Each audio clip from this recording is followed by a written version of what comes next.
Now, one of the biggest reasons for stalling and flipping through impact is actually how the right arm moves in the backswing. So if you can clear up your right arm movement in the backswing, you'll have a much better chance to rotate freely through the golf ball without any stall, without any flip. So I'm Jonathan Chan with JChownGolf. Let's dive right into it.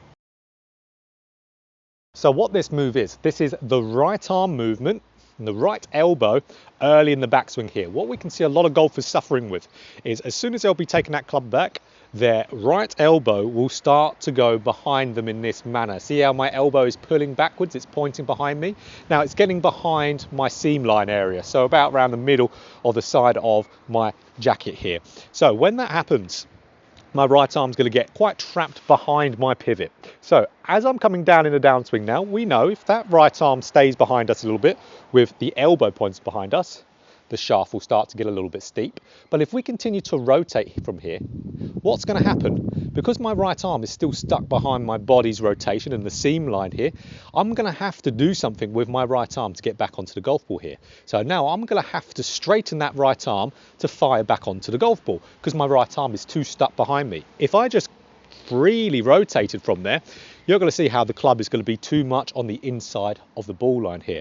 So if that right arm's getting stuck behind your body's pivot here and your seam line, you have to then stop your body's rotation and flip those hands going through golf ball just to hit the ball correctly. So we know why that's not a desirable move is because, of course, if we're firing that right arm out towards that golf ball because it has to get back in front of us again, we will then, of course, be stopping our body rotation.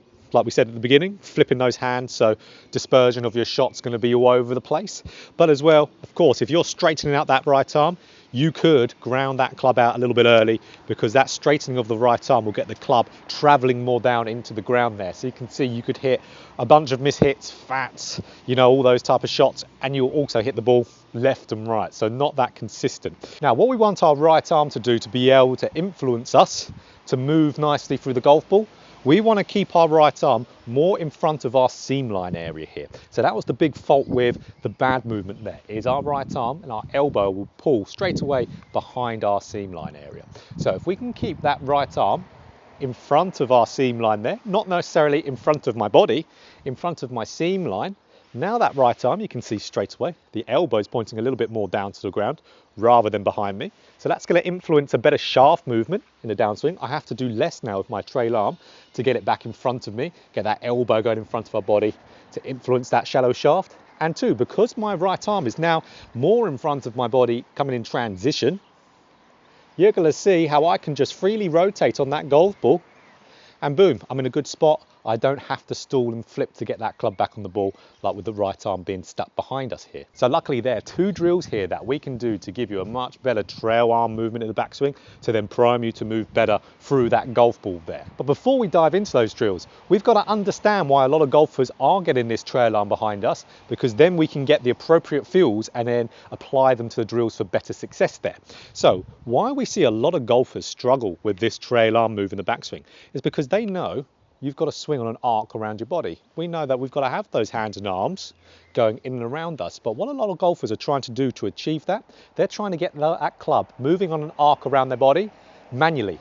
So they're trying to do it with their hands and arms. You can see as soon as I try to get my hands and arms moving in and around me, that trail arm is immediately going to get stuck behind my body there. So then, as we know, we're fighting from there to be able to get that club back onto the golf ball. But the massive key here, which is going to be a main focus of when we're doing these drills, is what we actually need to do to be able to get those hands and arms moving around the arc naturally, which won't cause a bad move with the trail arm there. Because as we know, if we rotate the body nicely in the backswing, our hands and arms will follow where our rotation goes. That's a general rule in the golf swing. Wherever you rotate, the hands and arms will follow. So you can imagine, if my arms are staying nice and connected to my body here, to my sides, and I am just having, let's say my takeaway move, for example, a nice rotational move there, trying to keep my hands and arms very passive, you're going to see how the hands move on an arc, the club moves on a little arc as well. So you can see I'm still in front of my seam line here with my right arm. It's not shot behind me. And then if I just rotate up, now free up my hip turn, now free everything up to the top of the backswing, boom, I'm in a much better position rather than pulling in early and trying to do it manually with my hands and arms. You can see the poor structure. So the first drill here is by far the best one, and I would encourage everyone to be able to do on the driving range, practicing this to really fix this problem here, because this will really sort out that movement in the backswing. All we need is kind of like a ball training aid. So I've got like an old impact ball. You can see how old it is by the state it's in, but we can have anything like, unfortunately, the very deflated pink spiky ball there, something like that would work, or a Tour Striker Smart ball, that would work too as well. So all we need to do with this, pull it in our forearms there, so just underneath our elbows. So when we're coming back in the backswing, it's forcing us to be a little bit more rotational off our first move off the golf ball with our chest and our upper body. And then you can see right arm's now more in front of my body. And just simply, if I'm keeping this in between my arms, coming up to the top of the backswing, you can see how that right arm, a little bit more in front of my seam line. Now, watch what happens here. When I separate and I get that right arm moving behind me early, you can see that ball is going to fall. So really, when that ball falls, didn't intend to rhyme that, that was unintentional, but when that ball falls, obviously the right arm's getting stuck behind us, but something that you'll notice as well, which is a great thought for this in general, is if that right arm's going behind me, the gap between my elbows or my arms is getting greater. It's increasing as I'm going back. The gap between my arms is increasing. So something there like a ball training aid, keeping that structure, keeping the space consistent between your two arms will naturally get your right arm moving up. So it's folding up a little bit as you're going up to the top of the backswing rather than separating behind you. So if you really struggle with this move here, you're going to have to start off with practice swings with this. Definitely, you're going to have to start off just keeping that ball in between your arms with practice swings, because this is going to be incredibly hard for a lot of you to do if you really suffer with this right arm movement. So once you've kind of gone past your practice swings, you feel comfortable with your practice swings, then upgrade to some few little shots.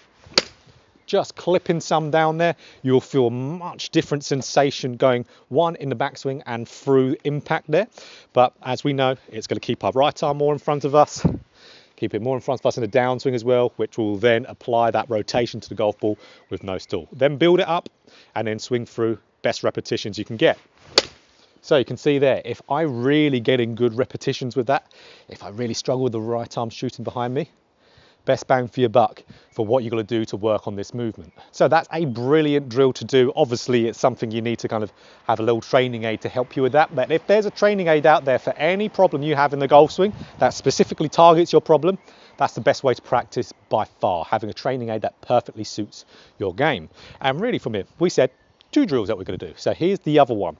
So this one, you're not really going to be able to hit that good shots doing this because you're only hitting the ball with one arm. So I really like this drill just because it forces you to do it kind of like the ball here. So what we do, we stand to that golf ball with one arm.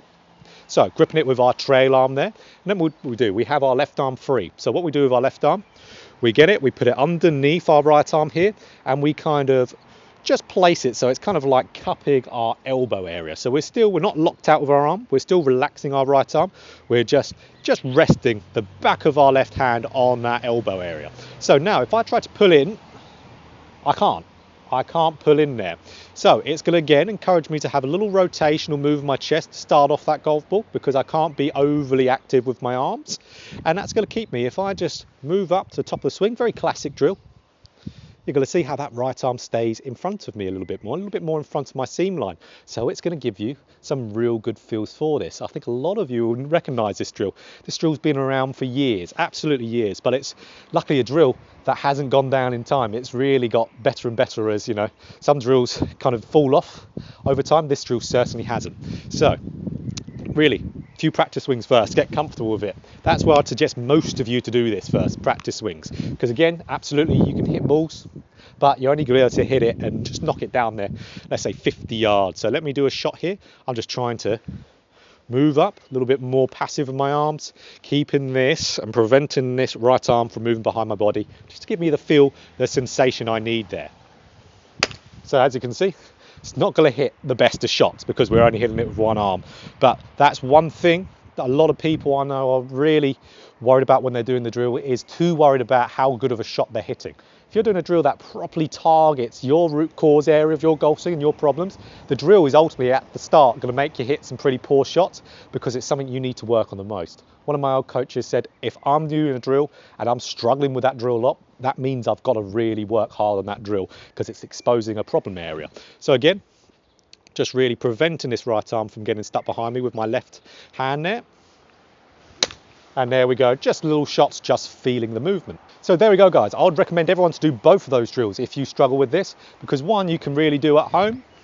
Do that one at home, and the other one you can do at the driving range quite nicely as well. You can do both of them at the driving range, but both of them will be the best bang for your buck again for really working on this problem. And then once you feel more comfortable, implement that feel into some full swings, nice and gradual first. Really try to exaggerate and over-exaggerate that feeling, and that will give you in a much better position there with your right arm. Then you won't be stalling for impact because that right arm's in front of you. You can just continue to turn through the golf ball there. So if you like this video, guys, make sure you click that like button. And if you want more golf instruction just like this, hit the subscribe button and hit the bell button too to be notified every time I put out a video. So work on that trail arm movement in the backswing. Make sure it's not getting stuck behind your seam line, and you will be moving so much better through impact.